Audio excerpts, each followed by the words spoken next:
Hi guys, welcome to my channel. It's Danny from Orchid Nature. So today we're gonna repot the Maxillaria Rufescens orchid. As you can see, this is a huge orchid and has a lot of lovely new growths on here. But the pot is really tiny, and also I feel that the medium is not so good. And anyway, it's a new orchid, so it's good to repot this one. So okay, stick around and you'll see how I repot this one. So for now, I will just get it out of the pot and try to remove as much of the old medium as I can, then sterilize the whole plant with hydrogen peroxide, and I'll come back when I'm ready to repot so you can see what medium I use and how I repot it. Okay, so first off, it was super root bound, and look at these roots. Some of them have lovely growing tips, so I think this orchid is doing really well. Some of the new growths have been a bit damaged on transport, but I'll do my best to save them and to make this orchid flourish. Okay, I'm gonna remove the old medium and disinfect the orchid now. Okay, so I tried to clean this orchid as best as I could. There are still some bark pieces, and I did see some snails, unfortunately. So after about a while, I'll try to soak this orchid in hydrogen peroxide once again, just to be sure. But for now, this is the best I could do. There are a lot of growing tips, and the roots are good. It's so hard for me to pick up the dead ones, but most of them are really stiff. So this is a very healthy orchid. Lots of new growths here and there. I tried to pull out all the dried sheets because these actually retain moisture and they can rot the new growths or pseudobulbs. So anyway, maybe I'll do a better job after I repot it. But for now, it will have to do. It's such a lovely orchid. I am amazed why it didn't bloom so far, or I don't see any signs of blooming. I don't know, but it's my goal to make it bloom. So the medium I have chosen for it is a mixture of bark, coconut husk, and perlite. This orchid enjoys quite a lot of moisture. It doesn't like to be soggy though, so it needs an airy mix. So for me, coconut husk works great in combination with bark, and also perlite for some more ventilation. I will use a standard pot. I'm not sure in inches how big it is, but I think it's 15 centimeters wide. So that's what I'm going to use for it. I'm just going up a pot size, and here we go. Let's pot this orchid.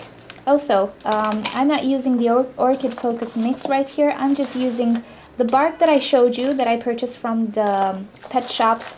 The coconut husk, and the bark is a brand that I find here. It's called Floria.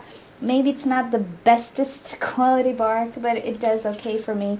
It doesn't break down so well. So actually I will center this plant into the pot because it has growths everywhere. Maybe I'm just gonna lean it on one side because it seems that on this side it has less growths than on this side. So I will just try to leave sort of an inch or a bit less space of growth here. And I will try to do my best to fill the pot with bark. And here is the finished result. A few days later, actually 4 days later. Now I did my best to try to cover all the roots, but I really couldn't. The thing is with this orchid, I might actually have to repot it after the new growths grow, maybe into a slightly larger pot. Also, I have the feeling that some of the roots won't make it. Usually some of them die, but it has a lot of roots, so I think at some point later this year it will suffer another repot.